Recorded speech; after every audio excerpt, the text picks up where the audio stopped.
Buonasera da Sicilia 24, i titoli del telegiornale. La morte di Larimar per la mamma della quindicenne trovata impiccata a Piazza Armerina. Si è trattato di omicidio. La procura sequestra 8 telefonini per cercare di ricostruire i fatti.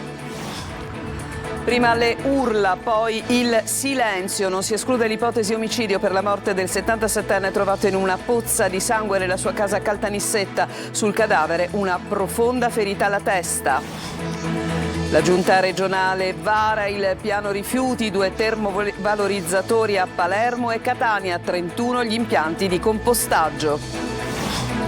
Depuratore di Priolo al lavoro, una task force per ottenere il dissequestro, vertice a Roma al Ministero per le Imprese.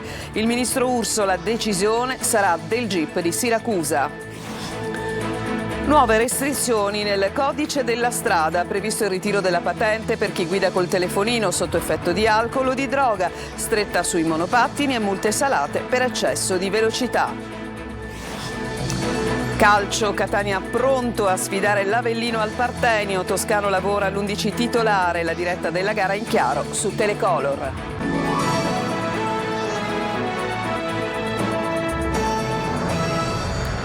Ancora ben trovati. La morte della giovane Larimar non si rassegna. La mamma della quindicenne trovata impiccata a Piazza Armerina insiste con la tesi dell'omicidio. La procura intanto ha sequestrato 8 telefonini per cercare di ricostruire i fatti. Sentiamo Orazio Longo. Agli inquirenti abbiamo fatto nomi e cognomi. La madre di Larimar, la quindicenne trovata impiccata il 5 novembre scorso nel giardino di casa a Piazza Armerina, nell'Ennese, continua la sua battaglia nel voler dimostrare che la giovane non si è suicidata. Abbiamo trovato la sua stanza completamente a soqquadro, con tutto l'intimo a terra, dice. Non so se l'hanno uccisa in casa. Nella rete del nostro giardino ci sono dei buchi e si può entrare come si vuole. In questa cosa c'entrano anche gli adulti, c'è una rete di complici. La donna poi cita il fatto che la figlia sarebbe stata minacciata di morte quel giorno a scuola. Voci raccolte da fonti indirette da verificare, precisa la legale della famiglia, Milena Ruffini. E anche se gli inquirenti, dopo l'autopsia, avrebbero commentato, secondo fonti giornalistiche, come anomale le modalità del suicidio, ad oggi l'ipotesi di reato rimane quella della istigazione al suicidio. Mi conforta sapere che anche chi indaga ci veda qualcosa di anomalo, ha aggiunto la mamma di Larimar, che ripete di averla trovata con le ginocchia che toccavano a terra, legata fino ai piedi, ma con le braccia libere e le scarpe pulite, nonostante ci fosse terra tutto attorno. La magistratura ha sequestrato i telefonini di 8 compagni di scuola e amici di Larimar, che non risultano indagati, per cercare di capire se nelle loro chat ci possa essere qualcosa di utile a ricostruire i fatti, se è vero che la mattina della morte Larimar ebbe un violento litigio a scuola dove sarebbe venuta a conoscenza del fatto che alcune sue immagini intime stavano circolando su internet. Caltanissetta, un uomo di 77 anni è stato trovato morto in casa. Non si esclude la pista dell'omicidio. Ad avvertire la polizia i vicini che hanno sentito le urla e poi il silenzio. Rita Cinardi.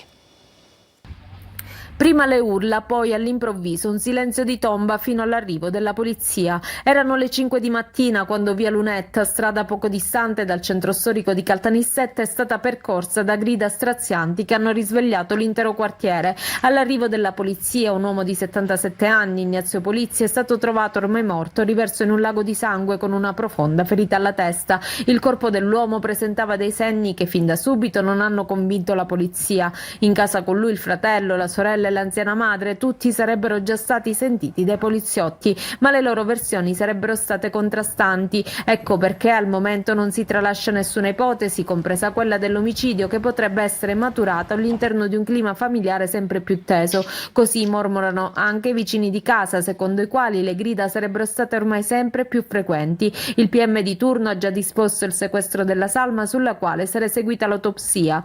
L'esame servirà a fare maggiore chiarezza su quanto avvenuto all'interno dell'appartamento al civico 68 di via Lunetta. Intanto nel cortile non si muove foglia, in un silenzio di tombe i vicini entrano ed escono dalle loro abitazioni con i volti ancora scossi da quelle urla che poco prima che facesse giorno hanno terrorizzato l'intero quartiere. Palermo è stata segregata in casa, ha subito violenza sessuale e maltrattamenti. I carabinieri hanno arrestato un tunisino di 30 anni, compagno della donna, sua connazionale, che con la promessa di una vita migliore l'ha tenuta in prigionia. Le indagini sono iniziate nel dicembre del 2023, quando i militari hanno notato una lite furiosa tra una ragazza e il tunisino in via Makeda. Proprio in quella occasione la 29enne ha denunciato violenze e soprusi. Una 46enne nigeriana è stata arrestata dai carabinieri di Casteldazzano perché destinataria di un ordine di carcerazione emesso dalla Procura di Catania per tratta di persone diretta allo sfruttamento della prostituzione. Tra il 2016 e il 2017 aveva favorito, insieme ad altri connazionali, l'ingresso in Sicilia di donne provenienti dall'Africa da avviare alla prostituzione. Il giorno dopo il blitz che ha rivelato il sistema di pestaggi e torture all'interno del carcere di Trapani, il garante dei detenuti dice il governo fomenta l'odio. Laura Spanò. All'indomani del blitz che ha portato a domiciliare 11 agenti della Polizia Penitenziaria in servizio al carcere Pietro Cerulli di Trapani, mentre per 14 il GIP ha disposto la sospensione dal servizio, emergono nuovi particolari. Non solo violenze fisiche e verbali o derisioni, ma anche false relazioni di servizio usate per calunniare detenuti e coprire gli abusi, così come ha evidenziato Ezio Giacalone, comandante del nucleo investigativo regionale. Abbiamo tracce di false rappresentazioni e relazioni di servizio di ciò che era accaduto, avendo noi ovviamente con delle attività tecniche sia di telecamere, sia di intercettazioni, sia successivamente anche di audio, invece avendo un'evidenza, diciamo così, pratica del fatto che per l'appunto le circostanze non corrispondevano. Ad agosto del 2023 proprio il reparto blu dedicato all'isolamento dei reclusi italiani, stranieri o psichiatrici, dove sono state consumate le violenze video riprese dalle telecamere fatte piazzare dalla procura, era stato chiuso dal DAP grazie alle denunce dei detenuti e il report delle associazioni, tra le quali Nessuno Tocchi Caino, che avevano effettuato tutta una serie di ispezioni all'interno del reparto utilizzato appunto per l'isolamento. Non ha fatto bene, non fanno bene le dichiarazioni dei rappresentanti di questo governo di questi giorni. Credo che fomentino odio, fomentino rabbia, ma anche nei detenuti. Noi sosteniamo il corpo della polizia penitenziaria perché ha dimostrato, anche partecipando a queste indagini, che il corpo è sano. Così Pino Apprendi, garante dei detenuti di Palermo, commenta la notizia su quanto accadeva all'interno del carcere Pietro Cerulli. Restano gravi le condizioni della giovane di Bolzano che ieri si è schiantata con il parapendio a Milazzo, siamo in provincia di Messina. Il padre non ce l'ha fatta, la ragazza è stata operata per diverse fratture. Francesco Triolo. È ancora ricoverata nel reparto di rianimazione in prognosi riservata Martina Florian, la giovane di 30 anni bolzanina che ieri si è schiantata con il parapendio a Milazzo nell'area dell'ex discoteca Le Cupole. La ragazza è stata sottoposta ieri sera ad un intervento ortopedico per ridurre le diverse fratture provocate dalla caduta e le sue condizioni anche oggi restano stazionarie nella loro gravità. I medici attendono adesso l'arrivo da Verona della madre per ulteriori aggiornamenti clinici. Con il padre, Marcus, pilota professionista di parapendio, si trovava in vacanza con un gruppo di amici provenienti da tutta Italia proprio nel centro tirrenico del Messinese quando avevano deciso di fare un volo soft, una durata di circa 15 minuti, che avviene da un decollo basso, ma a causa del forte vento sono precipitati. Il padre, inizialmente portato in ambulanza all'ospedale di Milazzo, è morto a causa di un arresto cardiaco mentre veniva sottoposto ad un TAC. La ragazza, invece, considerate le fratture, è stata trasportata in elisoccorso al Policlinico di Messina. Sull'episodio stanno indagando i carabinieri della compagnia di Milazzo. Secondo una prima ricostruzione, i due si sono lanciati con il parapendio dal tratto di spiaggia nei pressi dell'ex palazzetto dello sport a poche centinaia di metri dalle cupole, ma il forte vento li ha spinti facendoli cadere rovinosamente sulla spiaggia. La vela del parapendio è rimasta impigliata nei resti della struttura. A lanciare l'allarme sono stati proprio degli operai impegnati nella ristrutturazione di un palazzo nei pressi dell'ex discoteca. I carabinieri hanno già sentito alcuni testimoni, amici dei feriti, ma ancora non sono chiare le dinamiche. Al vaglio ci sarebbe anche un video girato dagli stessi amici.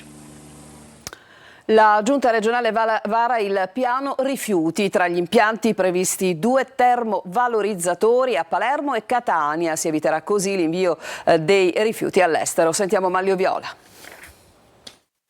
Via libera al piano regionale dei rifiuti e con esso anche ai termovalorizzatori. La Giunta regionale di governo nella seduta di questa mattina ha apprezzato il piano di gestione. Contestualmente il Presidente della Regione, nella qualità di commissario straordinario per l'emergenza, ha firmato l'ordinanza che adotta il piano. La responsabilità del procedimento resterà in capo all'ufficio speciale. Un piano articolato che mette finalmente ordine e che gira intorno ai termovalorizzatori, ma stabilisce chi deve fare cosa e come si opererà, oltre agli impianti fondamentali.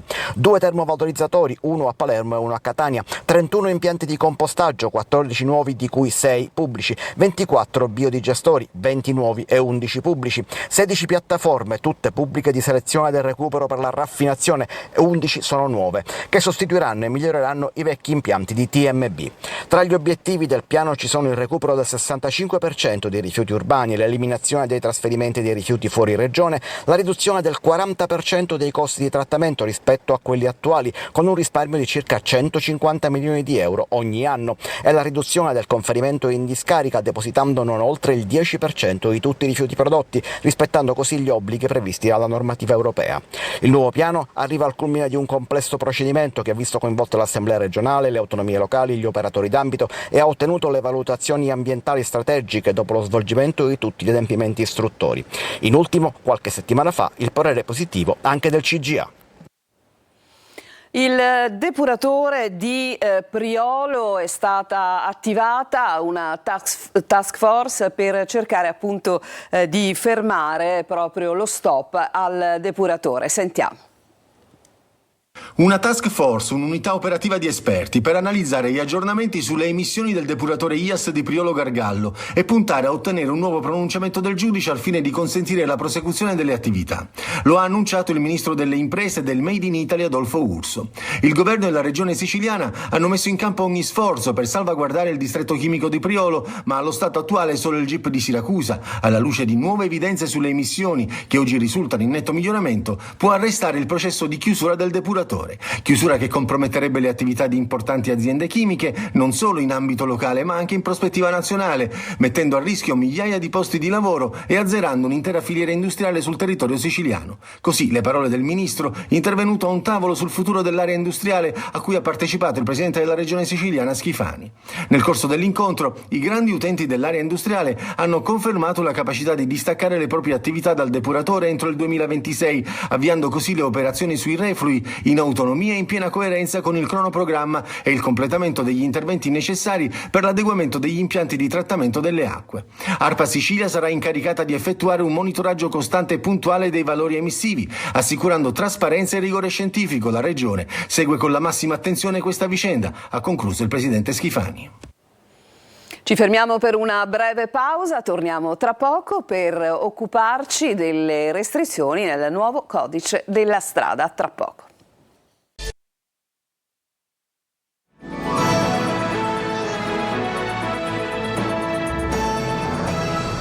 Siamo tornati in studio, varato il nuovo codice della strada, sono molteplici le restrizioni, ci dice tutto Tonino De Mana.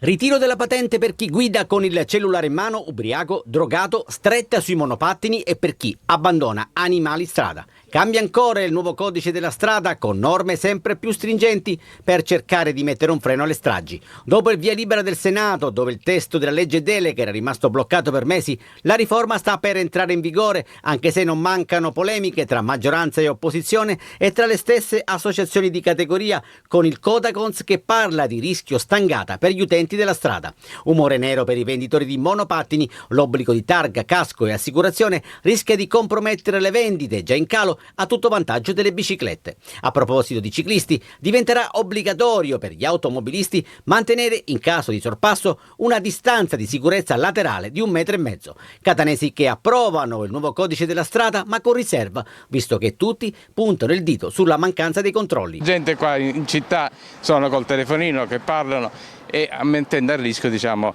sia noi pedoni sia anche alle persone eccetera. Che il problema è l'applicazione della legge, visto che ci sono bisognerebbe applicarle, quello è.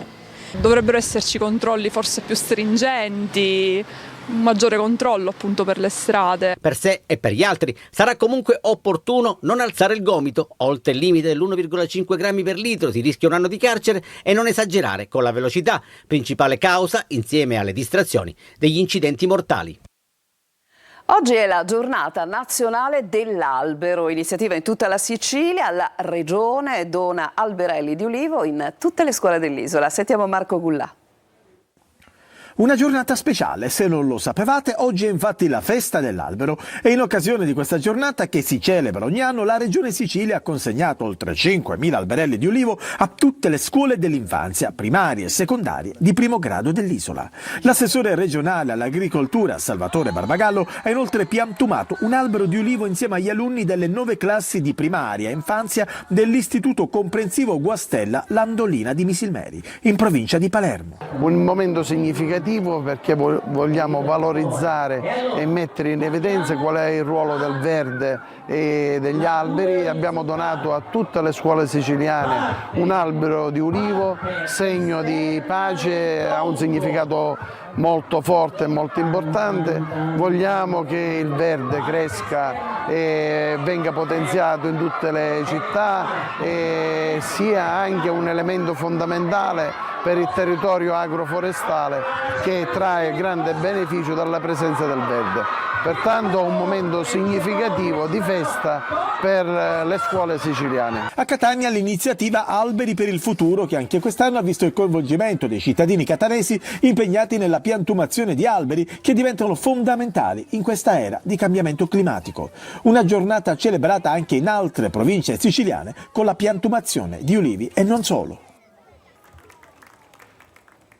E oggi anche la Virgo Fidelis, la celebrazione della patrona dell'Arma dei Carabinieri. Siamo andati a Catania per le iniziative di oggi. Simona Mazzone. Tutte le forze dell'ordine e le autorità cittadine, questore e prefetto di Catania, la diocesi e soprattutto la gente e i bambini di San Cristoforo, tutti insieme attorno all'arcivescovo Monsignor Renna, che ha celebrato la Virgo Fidelis in onore della patrona dei Carabinieri nella chiesa di Santa Maria della Salette, nel cuore della città di Catania, in un quartiere difficile dove sono alti i livelli di dispersione scolastica, ma anche dove i ragazzi hanno una grande energia. Questo oratorio, questa chiesa dove viene profuso l'impegno migliore dei salesiani, è un luogo dove si forma la legalità. Si forma la legalità, una generazione che ha bisogno di sostegno, ma che ha le capacità per raccogliere le indicazioni migliori per poter vivere nel rispetto delle leggi. Momenti di preghiera, ma anche di crescita e di condivisione. Dei bambini che imparano a guardare ai carabinieri non come a dei nemici, ma come delle persone che hanno a cuore il bene comune davvero di tutti.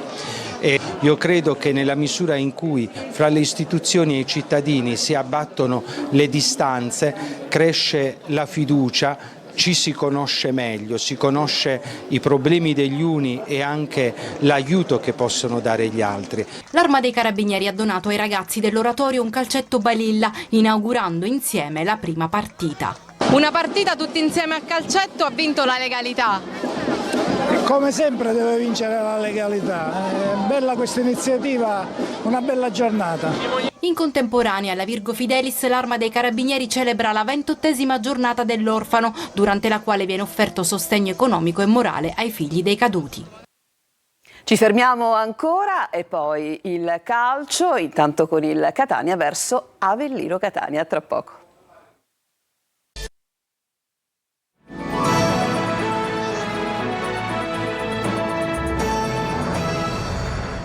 Siamo al calcio, il big match del prossimo turno di C vedrà coinvolto il Catania che sabato sarà di scena ad Avellino e in diretta su Telecolor. Toscano studia le alternative tattiche e studia anche se confermare la formazione d'attacco vista con il Trapani. Il servizio è di Marco Carli.